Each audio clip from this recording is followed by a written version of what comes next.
Halo, selamat datang kembali di channel United Identity, channelnya fans Manchester United yang selalu berpikir logis dan sistematis.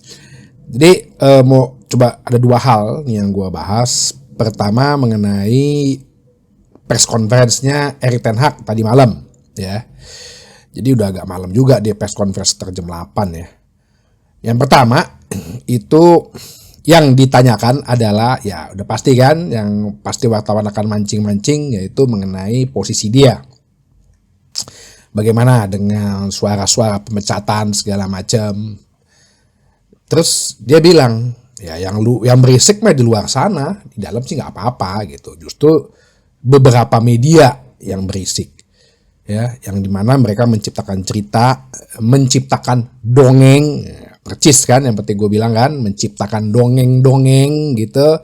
Padahal sih kalau di internal kita ya quiet aja, sepi aja gitu. Kita tahu bahwa ini project dan semua sesuai dengan porsinya masing-masing. Jadi ya itu cerita yang diambil oleh di luar media. Ini yang gue bilang media terlalu kejam terhadap Manchester United, ya itu udah pasti. Padahal dalam nggak ada yang ngeberitain mengenai hal-hal lain, justru malah mereka mengejek Ten Hag tuh ngomongnya proses melulu, bicaranya trofi kemarin yang 2 tahun yang lalu, selama 2 tahun ini. Tapi nggak ada yang bilang kalau dia tuh mengucapkan terima kasih kepada reporter Andy Mitten karena berhasil mengumpulkan dana untuk Manchester United Foundation. Berarti kan dia sebenarnya ya terhadap reporter atau jurnalis yang memang kredibilitasnya dipercaya, ya dia apresiasi gitu loh ya. Terus ditanya mengenai ketersediaan tim, dikatakan bahwa ternyata Mazraoui bisa tersedia ya untuk dalam pilihan, tapi belum tentu diturunkan, tapi bisa masuk dalam squad untuk pemilihan tim inti atau tim yang awal nih. Luke Shaw dan Malaysia masih dalam pemulihan juga. Terus ditanyakan mengenai Thomas Tuchel, ya dia bilang bagus karena England sudah sejak tahun 1966 gitu ya, nggak pernah menjuarai apapun. Ya menurut dia adalah hal yang bagus. Terus ditanya juga mengenai Sir Alex yang udah nggak jadi ambasador. Ya dia bilang bahwa sebenarnya di satu sisi juga Sir Alex mengerti kok, memahami itu, dan nggak usah dipungkirin lagi bahwa dia kan yang meletakkan segala standar di sini. Dia sendiri berkata, Ten Hag, dia bertemu sama Sir Alex tuh ya 6 bulan sekali lah, dia bilang, half a year, dia bilang once in a half a year. Dalam 6 bulan sekali dia ketemu gitu ya, kasih nasihat-nasihat, masih ada kasih nasihat-nasihat. Tapi Sir Alex sendiri pun sadar kalau posisinya memang ya sebagai ambasador itu kan mesti kan lu harusnya keliling-keliling dunia gitu kan. Dia kan omong 82 tahun ya untuk apa gitu lah. Dan secara tersirat Ten Hag juga ngomong seperti apa yang United Identity bilang, yang nggak usah pakai embel-embel jabatan itu, semua orang juga tahu simbolnya Manchester United itu ya Sir Alex Ferguson gitu loh. Terus ini pertanyaan yang cukup bagus dari satu lagi yang dari reporter ya, menanyakan mengenai Alvaro Fernandes Caceres. Jadi dia bilang begini, Alvaro ini udah kita pinjemin loan ke beberapa klub kayak Preston North End, terus ke Spanyol, ke Granada, tapi dia nggak dapat jam menit bermain. Akhirnya kita pinjemin ke Benfica, dia bermain bagus, sana cocok. Terus kita punya kesempatan secara bisnis untuk menjual dia, tapi dengan ada buybacknya. Dalam arti sebenarnya kita jual dia juga nggak jual putus loh.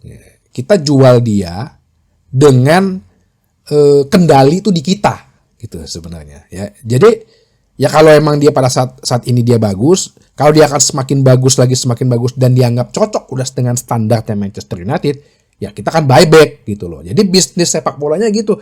Jadi jangan ada orang pada misuh-misuh, ya iyalah lu jual dia, lu ngomong secara bisnis dulu. Gue nggak ngerti ya ngomong gitu, nggak mungkin nggak pernah berdagang gitu atau nggak pernah berbisnis gitu ya. Ini kan bisnis sepak bola.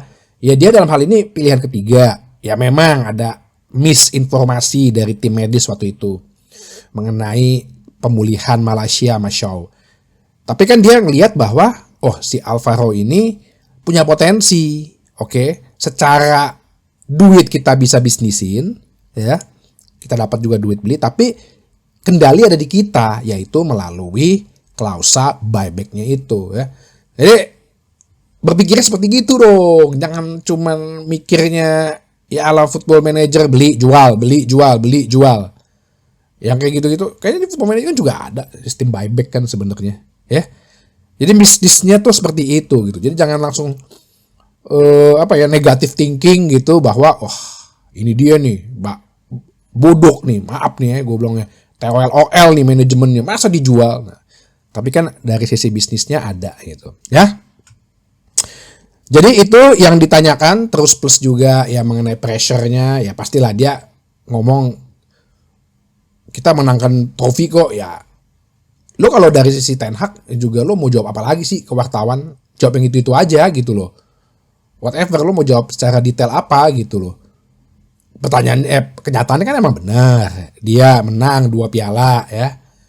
Kalau pertanyaannya yang mainnya sampai sekarang ya dia bilang proses. Ya itu wajar gitu loh.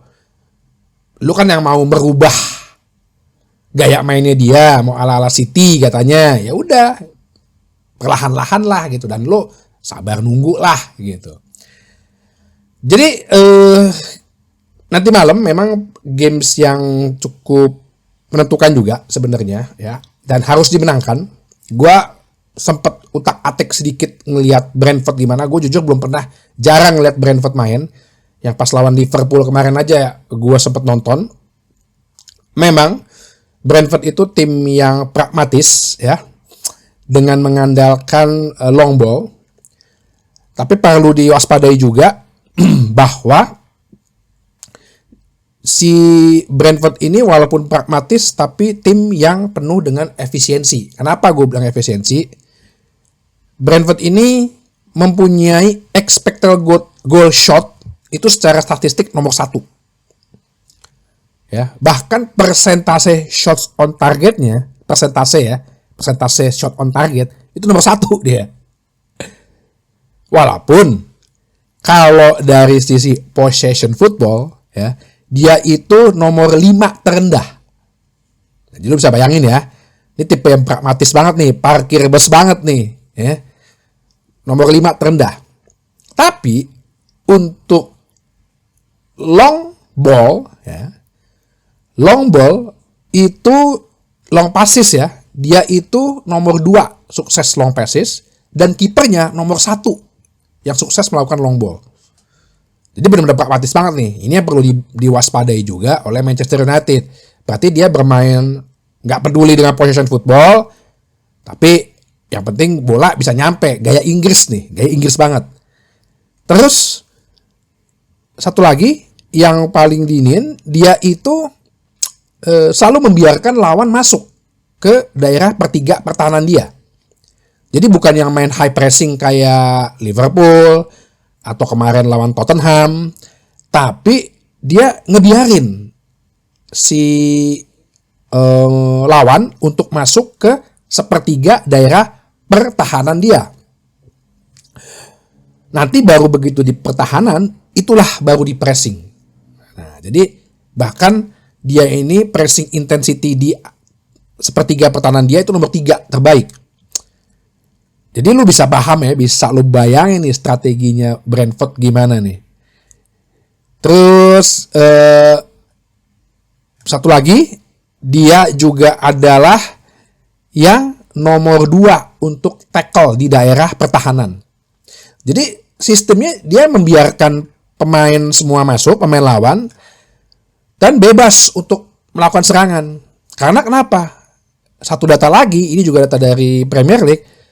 Untuk blocks, Brentford itu nomor 1. Untuk saves, dia nomor 2. Nah, jadi lu bisa bayangin nih gaya mainnya dia nih. Biarin pemain dateng, pemain lawan dateng sampai bayar pertahanan gua, silakan deh lo nge-shoot apa segala macam, gua save, gua blok. Begitu bola dapet, gua recovery long ball. Nah, ini kenapa gua coba tunjukkan strateginya Brentford. Pertama adalah ya Manchester United harus berhati-hati. Sebenarnya klub yang kayak begini main sama ada, yaitu Southampton. Kita bisa menang 0-3 ya. Tapi kita harus berhati-hati dengan long ball-nya dia. Berarti harus ada pemain yang jago di udara sama pemain yang bisa, karena tadi shot on targetnya persentasenya bagus, harus ada pemain yang bisa ngeblok. Masalahnya pemain nomor 1 yang ngeblok di Manchester United saat ini yaitu Kobbie Mainoo, absen. Nah ini yang harus ada tanda bahayanya nih.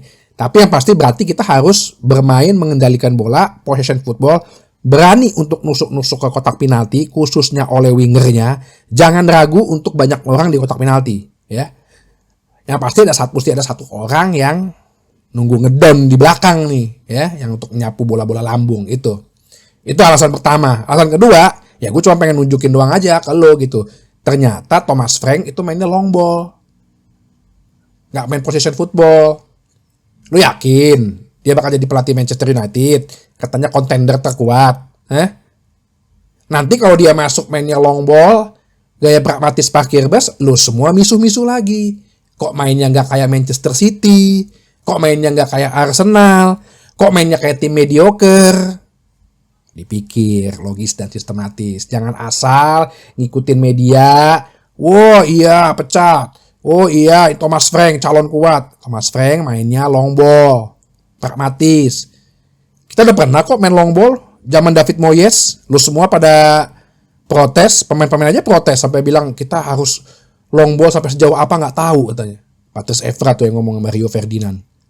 Ya, mau nih Thomas Frank jadi main-main long ball. Ya, up to you sih. Oke, sampai ketemu lagi di bahasan berikutnya di channel United Identity, channelnya fans Manchester United yang selalu berpikir logis dan sistematis. Terima kasih.